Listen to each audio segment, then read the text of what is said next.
We will continue with the next two schools. So let's welcome Liceo Aldea Educativa de Isla de Pascua as the proposition team.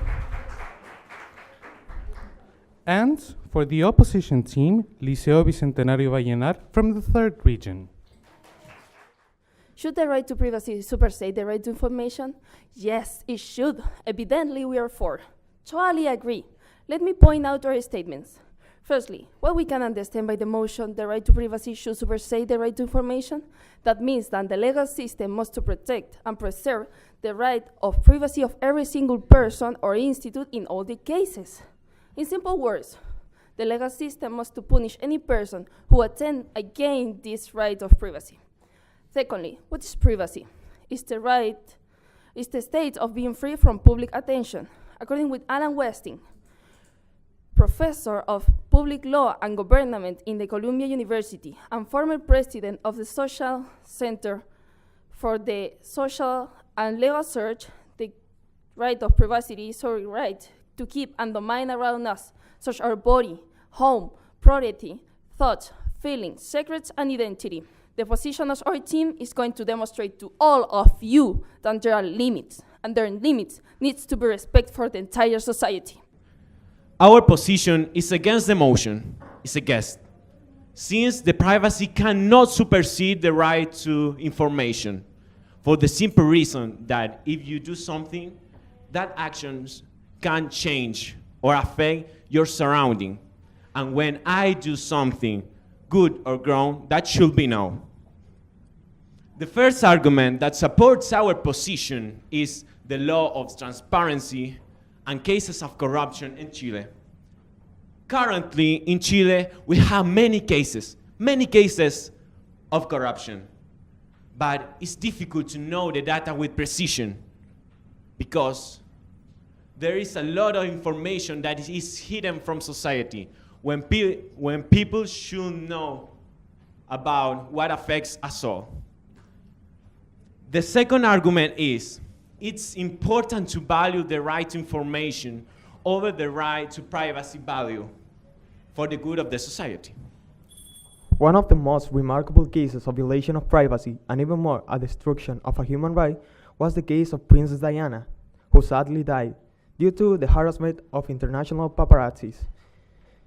Diana Spencer, the Princess of Wales, the Princess of the World, known for fighting for the world peace, died in a horrible car accident as a consequence of paparazzi's persecution.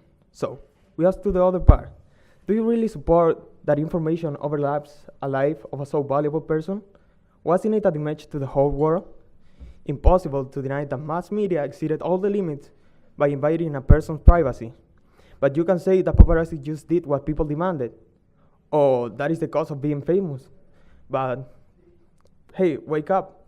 Let's use our common sense. No one has the right to invade so violently anyone's private life. To conclude, I'm here to open your eyes and show you how inoffensive social network can invade our private life. Facebook says, by using our sexy Facebook service, you agree with all these statements. But sincerely, who have read this statement before using Facebook? What happens if a criminal got this information with malicious intent? What happens if a criminal is watching this streaming video and make an attempt to us? Would it be Facebook's fault? No, we sing a contract. Thank you, no more explanations. The basic aim of the Right to Information Act is to empower citizens, to promote transparency as well as accountability in action of government, to contain corruption, and to make our democracy work for the people in its action as well, in its values. For this reason, we disagree with the position of the opponent team, because we are presenting the right to information is more important than privacy. We argue this right can be used as an anti-corruption tool. And why do we believe this? Well, to begin with, you need to know, according to the Organization for Economic Cooperation and Development, OECD, Chile has the highest percentage of income generated by taxes among OECD countries.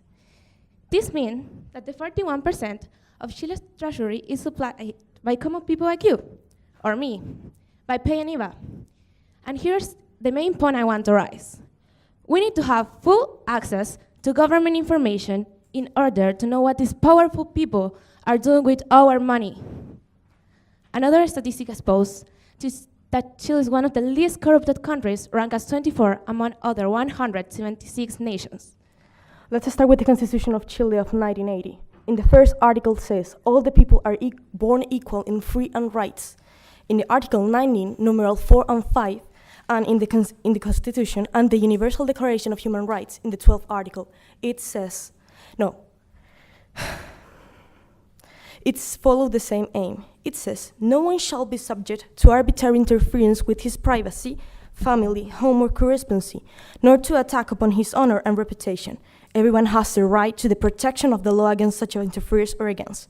We're not talking about some common laws. This is the constitution of our country. All the laws are based in the constitution, and the Universal Declaration of Human Rights are accepted and embraced for all the countries around the world. These laws talk about how people are equal, and it doesn't matter if you are a famous public person, you have rights. The law is, it doesn't matter.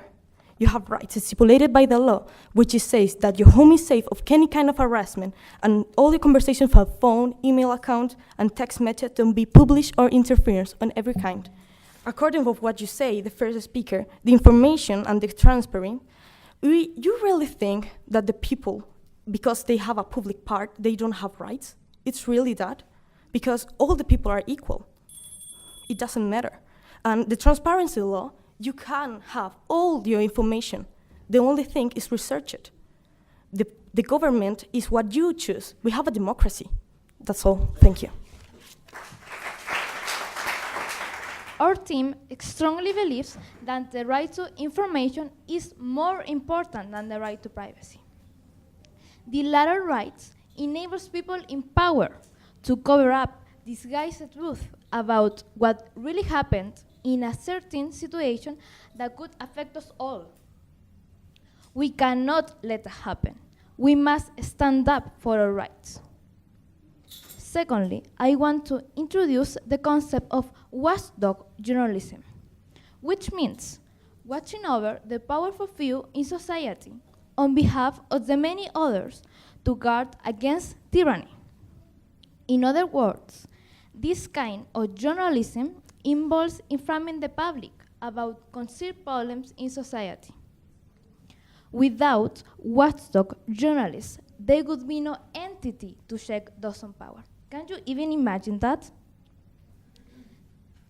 Overall, what I'm trying to say is when we put the right to privacy above the right to information, we are concealing problems that could damage our society. In these cases, the common good must be protected. Thanks. The opposite party is trying to convince you that privacy has to be superseded for the right to information. But what do you think about that, members of the jury, opposite party? Do you really think that it's correct to have journalists and paparazzi playing to win the authorities? According to that I know, the law penalizes any person who takes the justice with their hands, and that is just what will happen if we allow that prepared people to entertaining through the TV, find out crimes and punish the bad people. Members of the jury, we are not in the Inquisition time. It is not a witch hunting. We are right here, right now, and we have history. Just remember a little. We, as humans, has spent a lot of time to create a really useful system. We have created an economical system, political, social, etc. We are who choose who rule us because we created democracy, and this system is fruit of our effort. Our introducer said that the law must to preserve the right to privacy of every person without exceptions, and actually it does. I want to repeat that on one of your arguments, you said that Diana died because of paparazzi harassment.